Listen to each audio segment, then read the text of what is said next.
Okay, so just remember that you want your energy to be what you want your dog to be. If it's not, then it's never going to work.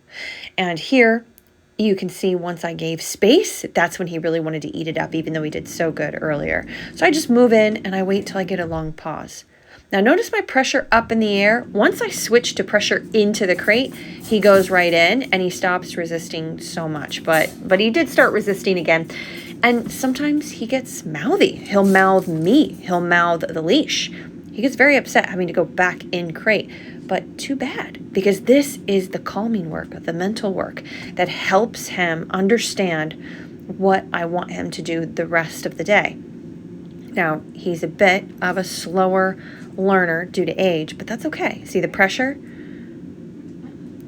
Now, a lot of times that would turn into mouthing, and I would just give a little pop or do pressure straight up in the air, calm him back down, and we just do it again. No. Calmly, not mad about it.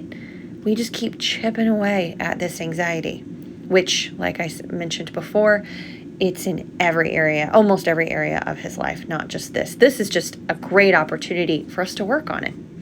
Now, I switched. That was a good hop in. He doesn't like to step on things, so he always does big hops, and he's kind of a jumpy guy. Now, I wanted to show, that he does a few good ones, because my goal is to do these transitions so many times that the dog calms down, starts to be calm enough to offer what he knows I want after a couple weeks of working on this, and goes in the crate without me having to do pressure. But I'll be honest, some days, especially in the mornings or after a longer bout in crate, he always needed pressure. And, sometimes that's okay. That's just the way it is. All right, so this is several weeks later. Please don't notice I'm wearing the same comfy sweatpants, okay? So this is pretty amazing. He doesn't always do this magically every day. He just decided to since I pulled out the video. It was happening about half the time, I'll be honest. He was sitting and laying down. There is no Ecollar here. He was offering those behaviors. We did very little down patterning because of his age, but we had done enough that had finally built up after several weeks that he did offer it, but he can barely hold it together.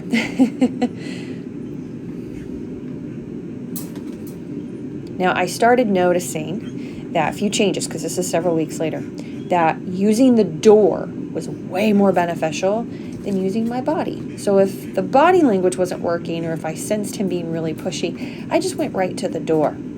I also noticed if his blankets were out of the way or smoothed out, he did better because he struggles to kind of walk comfortably and step comfortably. All of this is impulse control work. And I did not use Ecollar once, just so you guys know. It's not that I didn't use it anymore, I just happened to not need it in this video. He did so great. Now the leash goes on. Dogs always think they're getting to go. So a little pressure. I'm not even asking for a sit right now. He's just doing it from all the patterning we've done. I just want to first be like, don't push the threshold. Don't push it. And then once that's more settled into his brain, then I'll ask for the SIT. See how I used the crate door again? I started doing that because I noticed that helped him much faster than me moving into him and then moving away. He has such an issue with following people around, that the body language away, moving in, moving away, it's just so hard for him to catch on to. The door was much more beneficial. And how do you figure out those little nuances with your particular dog? I mean, we practiced with him for weeks to figure out these things. So you just got to get out there and practice and pay attention to how things are affecting your dog. I tried a little pop there, whereas 99% of the time with him, pressure works better, but I just tried something different, I like how I moved in there and he backed up. That was nice. Very quick hop out. So that's what he does, his hops. And look at this. Little resistant going back inside, but not too bad. I did forget to mention I purposefully had him do an extra long stint in crate, longer than usual, just so I could have a little something difficult to work with so he wasn't too easy, because he had gotten quite easy.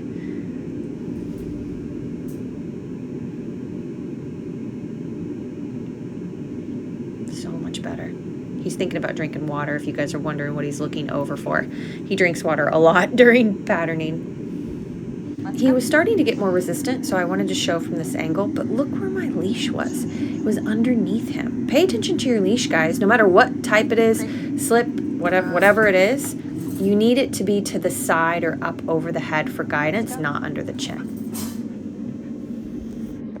Now, I wanted to get this on camera once. If he looked like he was about to mouth me or the leash or just really struggling and the leash was in the right spot, I just release pressure, do a pop and release, and then I go back on the guidance again. It just kind of snaps him out of it a little bit. But if he's in the zone to be really mouthy, like it's kind of reached that tipping point, then I will actually just do pressure straight up in the air, wait till he calms down, then we just keep going. So I'm doing the same thing here with any door that opens. That's crucial. Any door that opens up, he doesn't get to go through it. And I really don't want to end on a no or leash pressure or a block. I want to end on what I want him to do, which is open the door. He doesn't move forward, then he gets to go through it.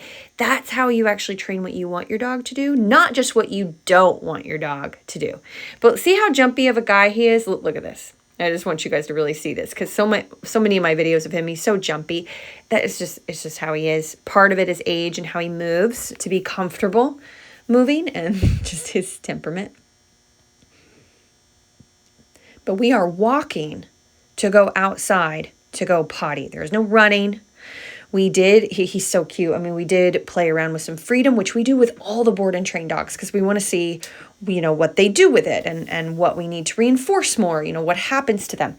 He really struggled with having the freedom and fun out of crate. It's got to be timed so perfectly when he's already calm.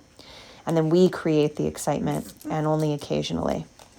Now, he's more excited here, not just because of my dogs, but because this is where he wants to go, is outside. This is what he's been dreaming of.